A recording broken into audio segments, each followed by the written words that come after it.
Okay. I don't know what happened there. Something didn't work right, but we'll get that fixed. Uh, Great way to start off the show, isn't it? It's probably because I changed some stuff and I had it set to do that auto switch, and I bet it got turned off when I changed that stuff. So, all right, well, let's bring in my panel. I hear them laughing back there at me. It's like one of the Saturday shows. Yeah, I told you it's like riding a bike. Went sideways. Yeah. All right. No, Welcome that was everybody good. to another. This is what 39, episode 39 of the CNC Q A Podcast. Glad y'all are here, and I got a lot to talk about tonight. Some pretty cool stuff. I think y'all enjoy our conversations tonight. So, but before we get started, Ryan, tell us what's been going on with you. Rocking out. Well, after last week's show, the next morning, actually, the next evening, we went to. We were supposed to get on a plane Thursday evening to go to Florida. It ended up getting delayed until Friday, but we went and saw Metallica all weekend, and went to Disney on the days that we weren't seeing Metallica. So, got back yesterday morning or afternoon, whatever. So I haven't done anything. Nothing. Got some good ideas though. Okay. All right. I know you got something special coming up this Saturday. Mm. Yeah, we got the 100th episode of Making It Up as We Go, 9 p.m. Eastern Time. And yeah, so come. We're going to talk about the latest in CNC videos, laser videos, and 3D printing videos, and whatever we've been up to. So, yeah, come hang out. It's all good. And, we'll probably make fun of Jerry because he's an old man now. Okay. Yeah, I've heard that. Heard that. All right. Well, good. I know I'll be tuning in. I missed you this past Saturday. I've got where that's the highlight of my Saturday night, and I Yeah, didn't get you to got watch a it. So, garbage Saturday night if that's the highlight. well, what can I say? It is what it is. I hear you on that, brother. Keeps me out of trouble anyway. Yeah. All right, Mr. Paul, what you got going on? Anything exciting you want to show us? Yeah, I got my puzzle done Oh, finally. All right. nice. Cool. And it held together. And I even dropped the ball in the hole and did this kind of stuff, and it came out the hole in the bottom All right right. there. And Just like I it's did it supposed to. once, and I figured it's a success. I probably will never do it again. But how did it go again? It went, Okay. and it came out that hole in the bottom. All right. Well, good. Thanks for playing, Paul. Good deal. Hey, that's what I'm here for. Yeah, good deal. That looks a lot better than the MDF stuff you had. So, Yeah, yes, it does. The MDF stuff has gone the way of the garbage truck, so it's in a landfill somewhere. all righty. All righty. Well, I have been continuing on working with the new machine build here, just doing some little piddly stuff now. Every time I think I'm all done with everything, I remember something else I haven't done yet. But got the dog holes put in the spoil board today, and while that was running, I 3D printed some stuff that's going to go in those dog holes, and hopefully with some alignment and hold down stuff. So we'll see how that works. I got a 5K resistor delivered today by Amazon, and I had to have that to wire the my touch probe or my touch plate. So I got that done after Amazon guy brought that. I got that done. Why do you need a resistor? What? Well, I think it's because I'm using 24 volts to power the Masso, so you need something to kind of bring that down for the signal. Gotcha. Okay. I don't know. It's just in the Masso documentation, so I did it and it works. So got that part working. Another thing I did, I got some new toys in yesterday. I say toys. Yeah. Another thing that I saw in the documentation on the Masso website was, and I didn't know this, I guess I was lucky I didn't mess something up, but you were supposed to run a inline fuse, a 1 amp inline fuse on the positive from your power supply to the Masso controller, and I hadn't done that, but I ordered an inline. I didn't have anything that small, a 1 amp, but I got one of those also yesterday from Amazon. So I got that installed today. So now I feel a lot better that that's on there, because I'm sure they tell you to do that for a reason. The other new toy I got, which I have not got to get installed yet, but I'll be probably doing this sometime tomorrow, probably, if I can figure out. Again, I'm not rushing any of this stuff I'm doing to this machine. I'm trying to take my time and put everything where I want it. So I got this little tool setter from Sweet. Amazon yesterday. That's pretty good. So my original thought was to try to mount it underneath and come up, maybe not quite flush, because then you'd have to remove it when you surface, but maybe a little bit below the top of the MDF, and do it in between those steel channels. I have steel channels running in there, so I'd have to do it somewhere in between. But I'm thinking now I may just make an aluminum L bracket and mount it on the front. I got to double check and make sure that I hang over far enough to reach it. And if I do, I probably will do it someplace there. But anyway, whenever I get around to doing that, it'll probably be a video or two about stuff like that. If anybody, y'all were here last week and participated in the poll when I asked if I should use the pond pump in a bucket or get one of those CW3000s.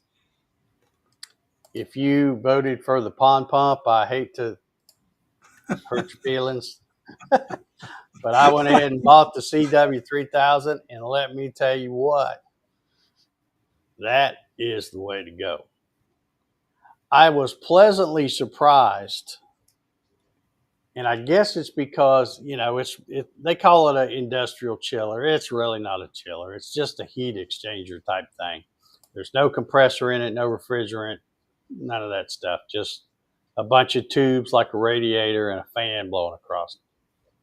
But I was pleasantly surprised when I turned that thing on, and I thought, man, that thing, it don't make near as much noise as the one that has the compressor and refrigerant for my laser. It's much quiet. In fact, when it's hot out here and I'm running this old antique floor fan back here, that thing makes more noise than the heat exchangers. But it's working great. I reran some not wires, but some water lines. I had it hooked up with my old ones, and they were too hard. I had too many joints, splicing stuff together, and with clamps, hose clamps, and different thing. And it might work fine for a while, and then something would spring a leak, and it just run down the hose. And of course, all that flow meter and stuff was about a foot higher than the spindle, so it would all run down the hose right on the top of that spindle. So I thought, I'm going to do away with that. I had another piece of that orange hose that's hard to bend and stuff. I got it running up and just coming down the other side. I don't have it in the drag chain. But now I've just got the 2 connections there at the spindle, and then all the other connections are clear off the table. So that makes it much nicer where I won't have to worry about springing a leak and it getting all down there on electrical stuff like the spindle. But yeah, if you are thinking about running a water cooled spindle, bite the bullet and get that. It was like 100 and tax and everything, I think it was 182 or something like that. Money well spent, in my opinion. And it, like I said, surprised me because it's way quieter than I thought it was going to be. But really happy with that. And I forgot to mention last week, I had a list sitting right here in front of me, and I didn't even think about it. But a week or 2 or 3 ago, we were talking about tool database and stuff like that. Yeah. Well, I have actually come out here and made a list of everything I got. Well, I won't say everything because some of the stuff I'm not even going to count because it's so old and wore out. And a lot of the router bits I have are technically not CNC type router bits. They're more for putting on a router table or hand router or something like that. But I've taken my inventory, and I haven't done my tool database yet. I'm waiting on something. But I ordered 6 different bits from the Cody man over at Cadence nice. Manufacturing.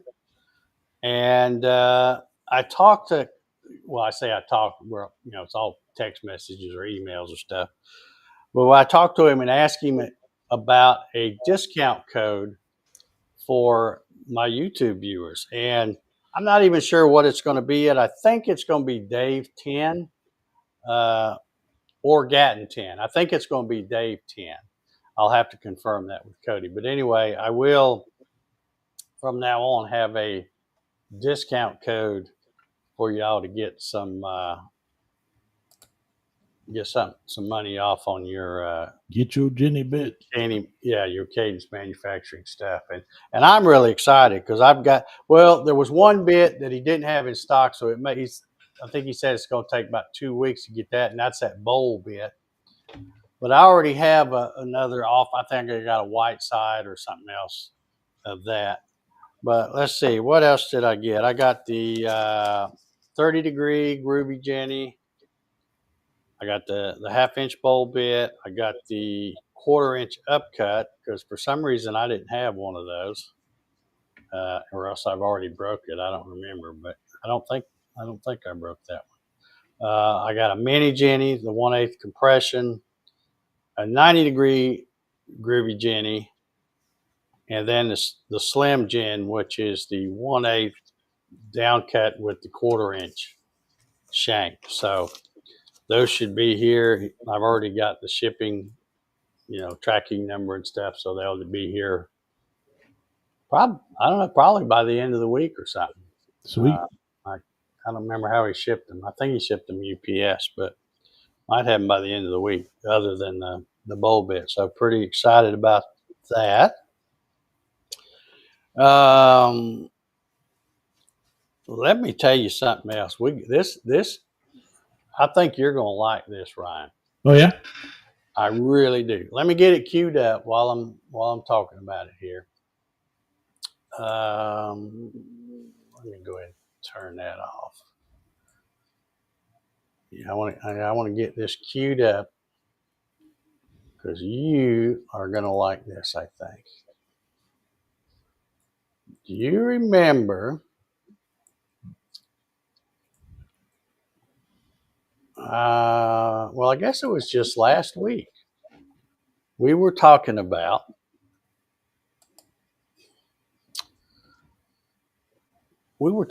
messy cabling. Yeah. In particularly on the Onefinity Elite Series, it's got the Masso, how they all have all that wad of stuff coming out to the front. And then we were talking about how like I did, I used DB25. Mm-hmm. Got that idea from that Travis Mitchell guy. Works great. Well, let me show you what I ran across. Let me get ready to share my screen here.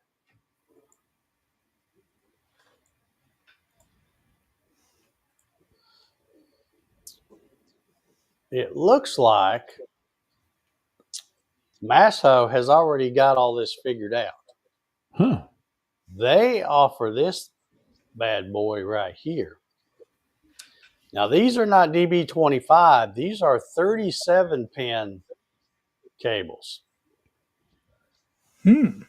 And it's really neat. You see, there's two pieces. You take the cover off of your, well, let me just go ahead and let me remove this from the scene for a minute here. And let me get this video queued up. I'm not going to play the whole video, but I'll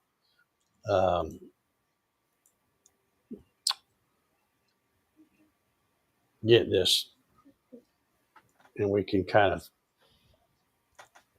okay, Masso, and it's weird, the timing, because I woke up at 2:00 in the morning last night, couldn't go back to sleep, so I grabbed my phone and I saw that Masso had just released this video about an hour before. Oh, so this is a video on how to install that stuff. Wow. So you start out and you take this cover off, and then you pull all these little plugs out too, and you save them for the other part.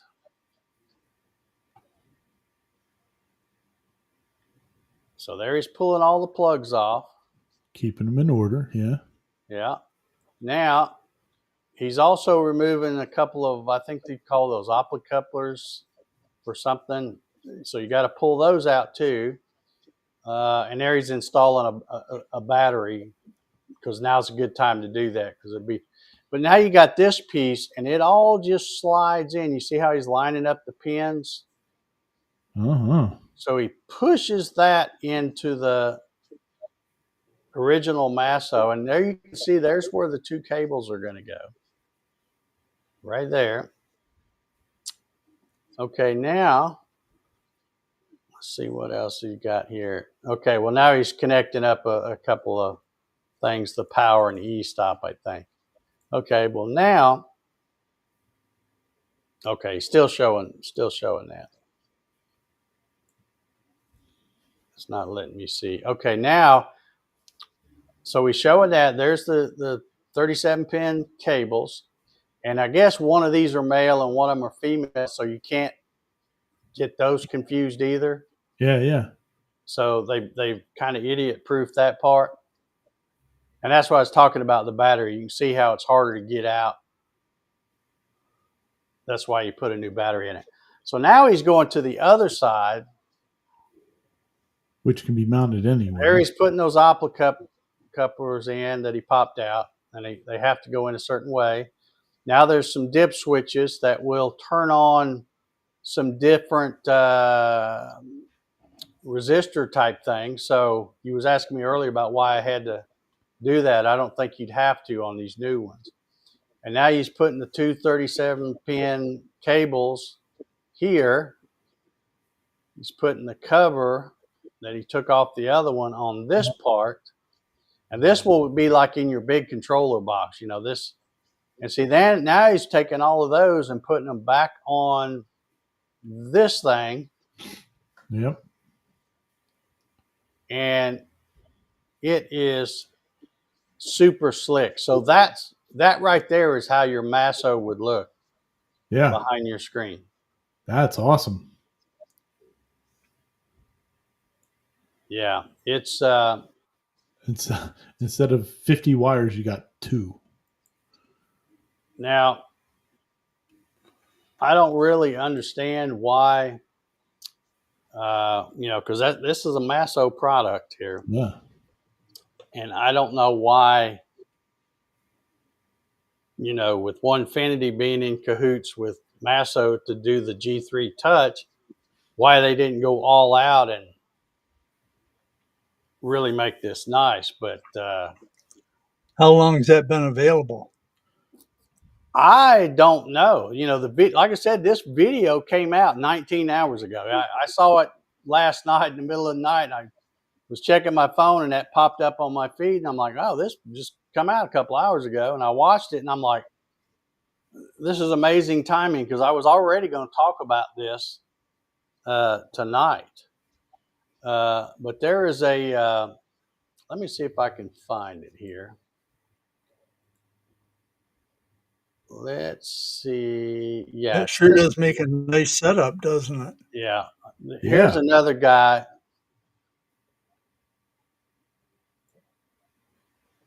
Okay, let me share this scene. This is a video I was watching too. And this is a guy that's got that thing. So he's going to show how he's hooking it up. Also, they've been testing it. Okay, so see that's all that's going to be in that Masso. Once he hooks those two cables up right there, that's it. And then, of course, the other ones go in the messy area where you can see he's working on it there. But all you have to do now, all your spaghetti is going to be down here in your big controller box going. And, of course, this guy's done a good job because he's got it all in those troughs and stuff. But now you just got little wires going here, but it's all fed out with those 37-pin cables to the other one. And see, he was showing it on the website. But, Yeah. I mean, just look how much nicer that looks. Yeah, that's amazing right there. Oh, yeah. Because there's nothing you can't put on those pins. It will all work right there. Yeah. So that is a really cool product that I guess I hadn't. Well, I think I did see them before, but I didn't really realize what they were until I saw that video last night. But that's Oh, yeah. So that video was 6 months old. yeah. Wow. Yeah, I'm surprised that like all of those people that are doing the Masso 3s are not doing that. Just don't. Yeah. Or why they don't convert the Masso 3 just to be that way. to use that. Yeah. Wow. That's wild. I like that a lot. I do too. I wonder what the cost difference is from doing it that way, because like you were showing the thing on Masso, it's $230 or something like that, or doing it the other way. $229, $263, for whatever that means. Why there's a difference in prices there? What? Oh, cable length differences, I guess. Yeah, maybe. I don't know what you can get different cable lengths, I guess. Yeah. No, so that's the range, I guess. Meter or 5 but meter. That by the time you buy, because those are 37 pins, so that's what 74 things you've got to put stuff. So you would have to get really three sets or 6 of those DB25s to have about the same number of pins. But that's just, I mean, they've got it all figured out for you. Yeah. It's it's easy peasy. That's cool. And well, we know what Dave's buying. Yeah, just added $238 onto the cost of Dave's G3. Yeah, I mean, if you're spending $1,500 on a new controller, that's a no-brainer. It's $200 at that point. Yeah. I mean, that's a no-brainer at that point. I mean, if even with my little DB25, I think I currently have, and I just did the touch probe, so that used a pin, but I think I have 3 pins left. Now I've got to do the tool setter, and if and when I do the rotary axis, that'll be 4 more, 2 for direction, 2 for pulse. Yeah. So I'm already going to be running out when I get ready to do that. So I wonder. Well, I mean, I would assume that that thing would also work for the 2. I don't think so.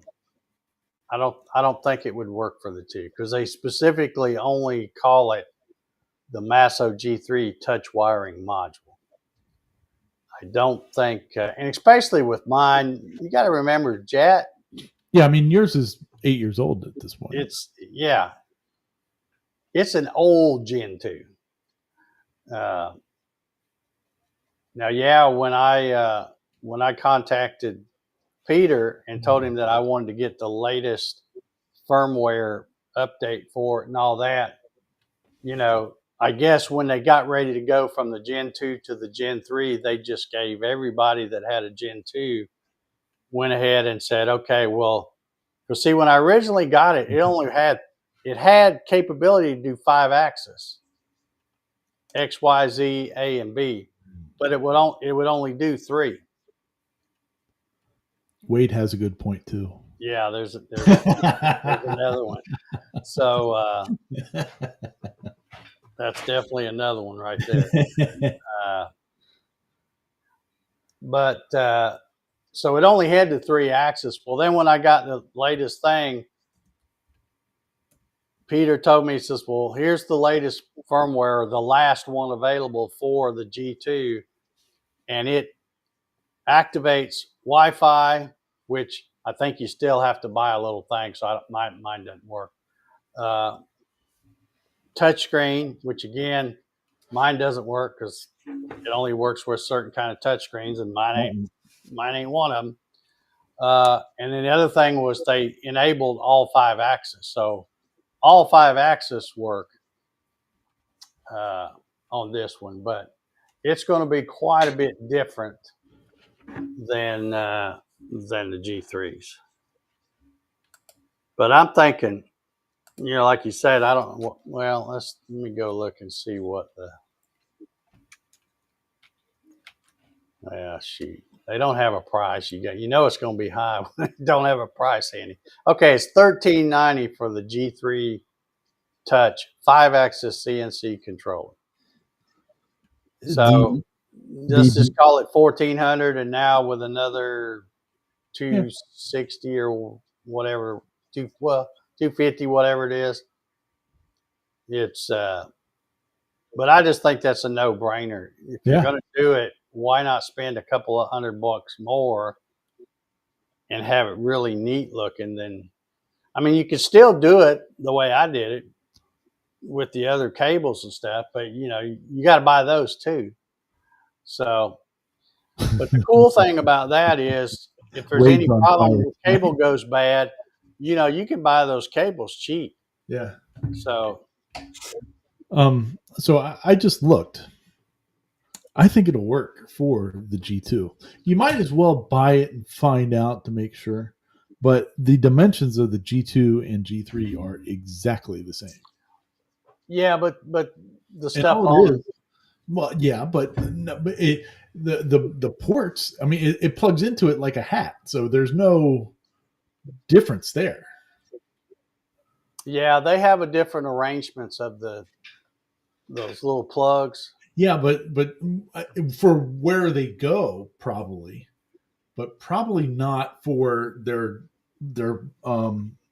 spacing. I don't know. You know what I'm saying? You might be right, but I would definitely have one of them tell me, yeah, that'll work with an old G2 before I would buy it. I mean, you're going to wait and buy it when I get the Masso Touch, which I'll probably end up getting eventually someday. But yeah, I just want to, I really don't have a problem running this machine on the G2. It's a little bit frustrating knowing I technically have a touchscreen monitor, but it doesn't work. I have to use that little mouse pad thingy to click and all that. But once you do it and get used to it, it's not bad. And I mean, you turn it on, it boots up in 10 seconds. You have to hit the e-stop and then undo it. That's a check that they have on there. Yeah. And of course, the homing I have set to tell you to home when you first start it up. So you home, so I home it, and then then just move it to wherever you're going to start, zero everything out, and hit go. You're really not messing with the keyboard and stuff much. Yeah. So, but yeah, I've spent I spent so much doing this, because the more I started building this, I'm like, well, if I'm going to do this, I might as well do this. And Yeah. I just went crazy and just kept ordering stuff and didn't even worry about what it cost. Once I ordered that aluminum extrusion, it was all after that, I'm like, everything else is peanuts. So Wade's nailing it. it's nice to see how the enthusiasm for a new build makes one exercise their wallet. Yeah. Yeah. True. Well, I've already had more than a couple of people ask me if I was going to sell a kit for this, or I guess plans, but I'm not, because I built this around a frame I already had from 20 years ago, or nearly 20 years ago. Yeah. So nothing would be compatible, but I'm not saying I will. I've already got a lot of this stuff already into Design Spark Mechanical. The profile rails, the linear block bearing blocks, and ball screw, all that stuff. It's already in there. So it wouldn't take much to design a machine using stuff that people can get, like the aluminum extrusion, make it where instead of doing sheet metal like my frame is, make it where it's stuff they could just order and cut with a saw. But I still wouldn't sell the machines. If I did that, I would just say, okay, here's the plans. Here's what I estimate it would cost you to build.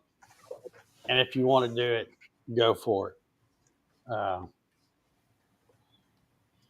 But I won't be in any hurry to do that either.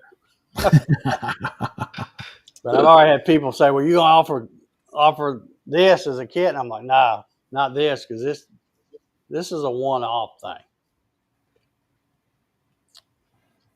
I bought all that whole sheet metal frame. I bought that nearly 20 years ago. You try to go get it done now, I'm sure it's gone up a wee bit in nearly 20 years. So. Oh yeah. But anyway. Awesome. But yeah, I guess I like that. Yeah, I knew you would like that, because it's like anybody's video that you watch. Good Lord, there's a million of them out there, people that have that new Onefinity Elite, and every one of them, when they show that thing with where the monitor is, that big wad of cabling and stuff just all dangling around in there, and I'm like, man, I would be on that in a heartbeat if I had one of those. Right. Like that, because it's not that much either. No. I don't think it's that much for what it does. Yeah, I mean, and like we've been saying, as soon as you're spending $1,500 on a controller, what's $200 more to make it neater? Yeah. Anyway, I thought a box up underneath of the machine where it's all hidden, and you'd be crushing it. Yep. I thought you would enjoy that. All right, let's see what else I got to talk about here. I've already talked about my tool setter. Yeah. All right, well, let's move on to it is 39 minutes in. I got something else that I think is going to be pretty cool. Let me get it. Let me get it queued up over here. Let me get it queued up over here.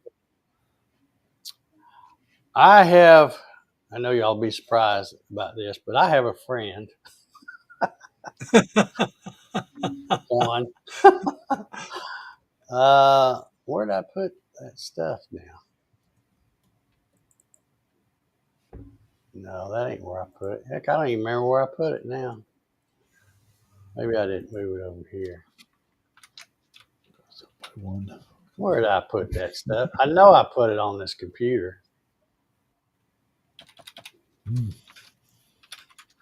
Oh, for crying out loud. All right, I'll find it. I've apparently hidden it away somewhere, but I will find it. Jerry, I do have an update on the forklift.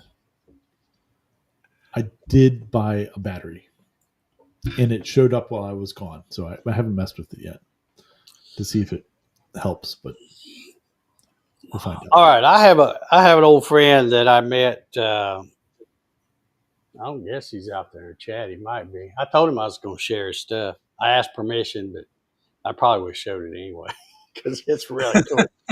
Let me get his email up here. I have an old friend.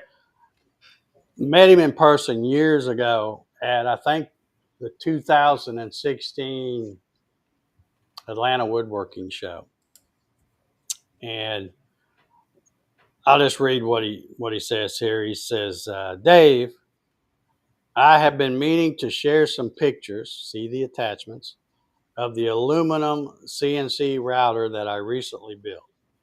Ooh. All of the parts, except for the 80/20 extruded aluminum, were cut on my former Gatton CNC. Ooh. I am very, very satisfied with how it turned out. Thanks to you years ago when I built my first CNC, I have learned a lot and have gotten a lot of pleasure making things of which I give most of it away. Hope to see you soon. And that's from my friend Larry Duggar, which I said, I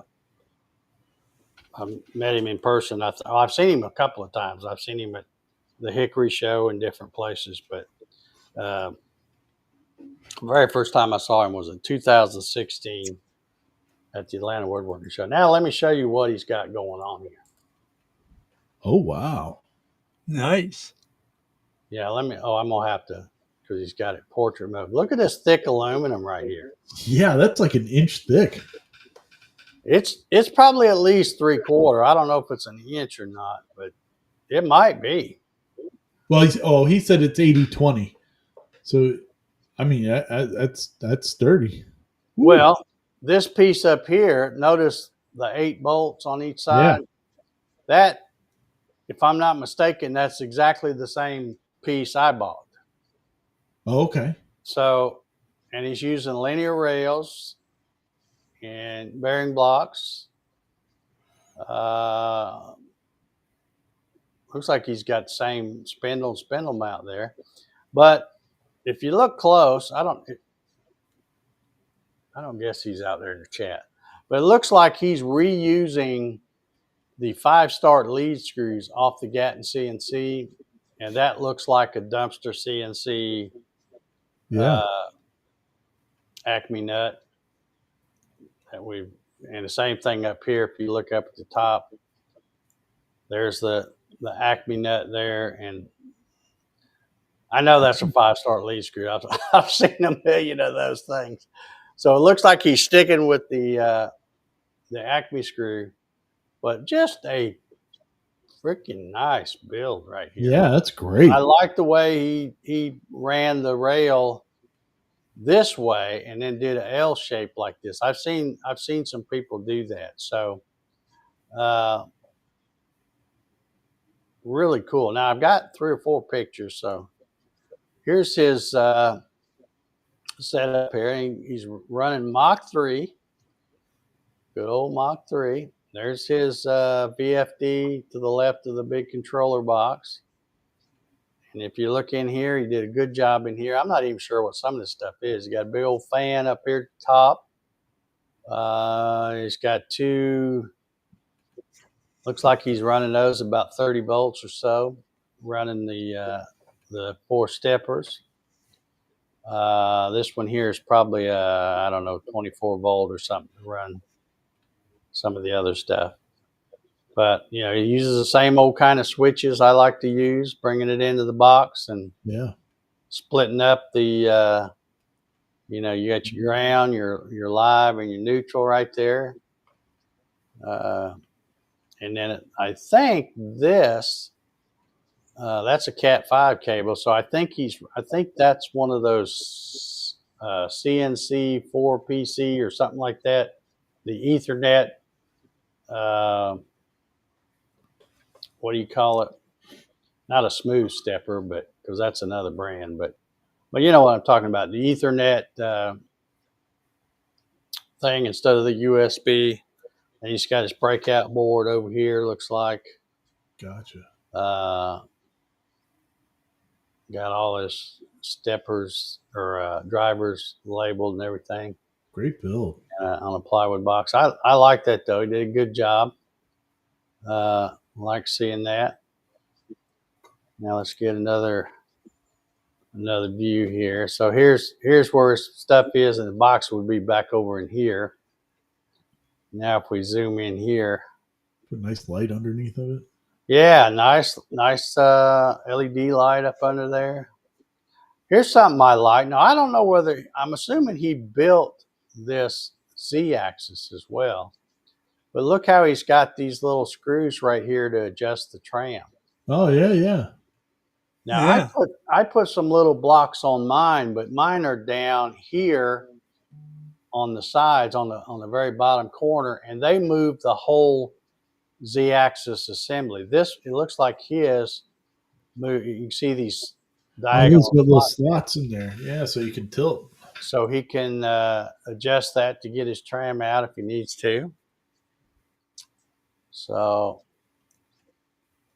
also looks like he has. I know it's strong enough, but I'm surprised he's only got 3 screws going there on to those linear bearings on the bottom. It looks like he has holes for more, but he probably realized he didn't need them.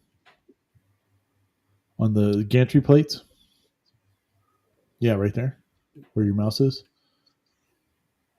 Yeah, he's got like 3 going across into that flat part. But it looks like I see what you're saying. Yeah, that's probably. Of course, we don't know how long they are. They're probably tapped pretty deep. Yeah. But yeah. And I like how, it's kind of, you think about it, this is the way the Gatton was. The lead screw ran up here above the gantry. Yep. And then these lead screws ran about where, this is. So he's keeping a lot of the same kind of Gatton CNC stuff, but making it way more better. That's awesome. What a great build, man. Yeah, I really like that light under there too. That's and it almost looks like he's put some kind of sealant on that MDF. See how? Yeah, it's glistening a little bit. That's kind of a good idea, I guess. Of course, I guess if you cut into it, you're going to mess it up. But yeah, when he sent me those, I'm like, dadgum, Larry, that is super cool. But I really like what's that old Wendy's commercial? Where's the beef? Yeah. There it is. Yeah, even his drag chain channel is like a big hunk of aluminum. That's awesome. Yeah. Pretty sweet. And you don't have squared off uprights like some other idiot.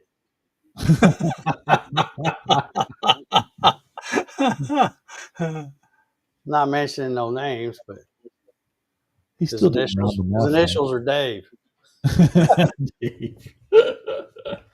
But I just thought, and like I said, he's repurposing a lot of this stuff because I'm sure that's the same Xylotech sticker on that motor right there. I recognize those. Using the same kind of little mechanical homing switches or limit switches. Here you can see there's the old Xylotech plugs right there. but just a really good job of. Look how beefy this, or maybe that's what you was talking about. This tray Yeah. for the. That's a big chunk of C channel right there.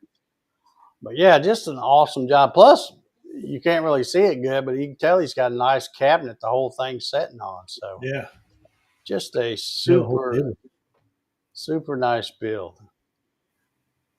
So if anybody out there has done a DIY build and would like to show it off, send it to me. I'd love to see them. I love seeing stuff like that. I mean, we sit here, we talk about Onefinities and alt mills and the Dominator and Avid and all these other fancy CNCs, but nothing gets me going like seeing somebody that's done something like that. Yeah. That's the shit, as they say. Heck yeah. That's great. I like that. Yeah, you've probably met Larry at some point. He comes to all of them. In fact, I think he was even at the last Atlanta show that I went to with Melinda, that we left after about maybe an hour because they had it in a real small venue and it was crowded and it took you about 20 minutes to see everything. But I think Larry was at that one as well. But just a really cool build. Sweet. So thank you, Larry. If I haven't seen him out in the chat, but I haven't seen him either. If he watches this later, thank you, Larry, for sending me those pictures. If you got any more, send them to me. I love seeing them. And like I said, if anybody else has got some kind of a DIY build they've done, send me the pictures. I'd love to see them. We'll show them off here on the show. But that was really cool. Yeah. Yeah. I really like that. Fantastic. All right. Well, I guess I can stop sharing here. That's about all I had, I guess. Does anybody have anything else they want to cuss or discuss? Well, we've got some big stuff happening this weekend. Well, there's the 250th anniversary for the U.S. Army. Mm-hmm. Doing any projects? Somebody's birthday, too, on the 14th. Yeah. It's very true. I'm not talking about Jerry. No, not Jerry's. I'll show you. Since we've got a little bit of time left, I'll show you the dog things I made to stick in the hole. Yeah. Yeah, let's see some dog bones. Dun, dun, dun. Dun, dun, dun. I don't even know if these will work. I think they will. I kind of sort of played around with them, but these I made I don't know what I got, about 8 of these, and they fit real snug in those holes. Nice. Just to use for alignment or whatever. And then I made 3 of these, and these are just to test. But you see how that's angled? Yeah. I believe if you push this down in the hole, now of course you're going to need at least 2 of them, because 1 ain't going to do nothing. You need 2, because if you set it in there crooked and then you push your thing, it'll straighten it up. But if you push your board against here, now this is about 1 inch, so these would be good for anything 3/4 and below thickness. And then I have some of these. Where did I put them? Oh, here they are. I have a couple of these things that I modified to fit. They had the typical Rockler wide thing here, and I took these off and ground them thinner so they would fit on this T-track. But you put these in here and then turn this little knob to lock them down. Oh, there's Larry. There's Larry. Larry's ears were burning.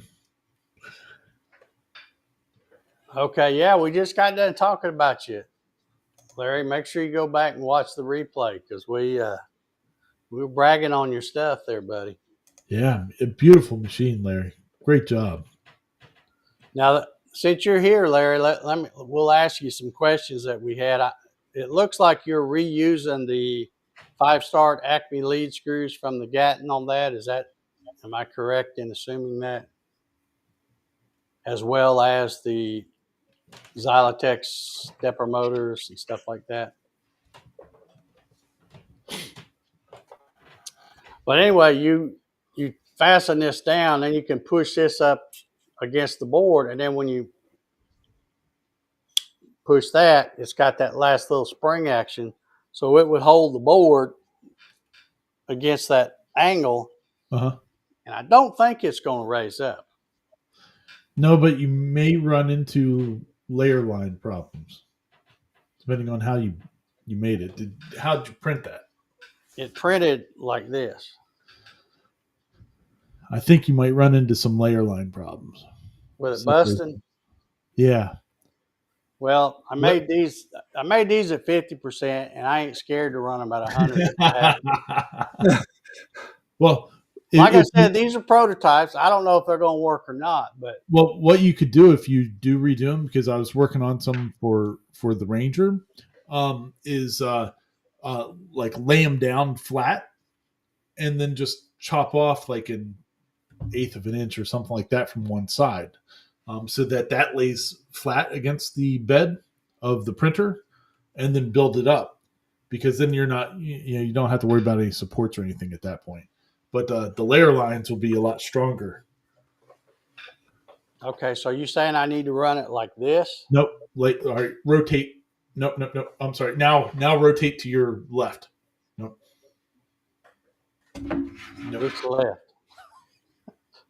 All right, so instead of here like this, flip it flat. Okay, like this? There you go. Now, lop off an 1/8 of an inch off the bottom. Well, off of where the dog bone part itself is. And that would then it would lay flat, and the layer lines would be stronger at that point. Oh, yeah. Well, when I brought it in, it came in like this, and then when I hit that thing to tell it to automatically, it flipped it that way, and I'm like, well, that's the best way to run it anyway, I think, other than maybe what you're saying. Yeah. But I'm going to try it. Like I said, I upped it to 50%. Those other things are only like 15%. Yeah, I mean, you're probably it's going to be strong, but the way you did it. I'll play around with these three, and like I said, if they break or crack or something, I'll try something else. Run them at 100, and then try that. And if that don't work, I'll do something else. Sweet, Larry. I've had these for a long time, and I never really used them much. And since I modified, one of the reasons why I didn't use them because they wouldn't fit on the orange aluminum T-track. They only worked with the Rockler. But now that I've taken that off and ground it down, they work on that. And so I thought, well, I need to start trying to use them. Either that or the CA glue and painter's tape stuff. So, all right, what's Larry saying? He says, I may go to ball screws and NEMA 34s in the future, but I'm satisfied with speed and performance of the machine so far. Yeah. Well, that's the thing. You've got a beast of a machine built now. So if you did decide to swap stuff out, the NEMA 34s would be no problem, but the ball screws, you gotta, it's good to know that you're going to use them ahead of time because you have to plan out the mounting of those little end pieces, those end blocks, and get the right length and stuff. Wade says he used 3D printed clamps all the time. Yeah. What kind of infield do you use on yours, Wade?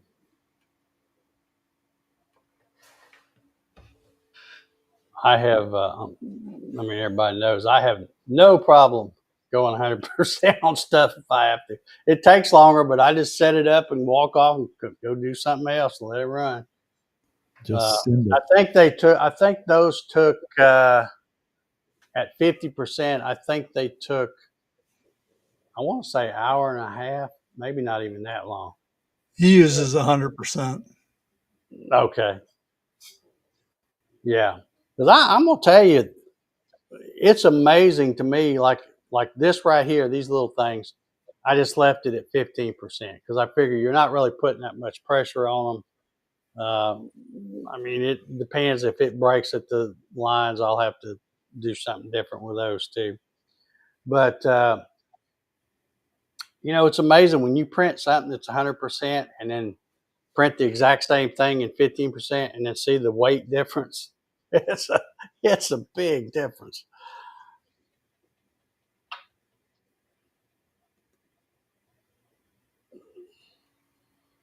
All right, what do we got? 100% right there. Nothing gives when you do that. Yeah. Well, I know a lot of people. Well, I won't say a lot of people. Some people. Let's just say some people. Some people think when they clamp down their material to the table, they got to just gorilla arm it. You really don't need that much.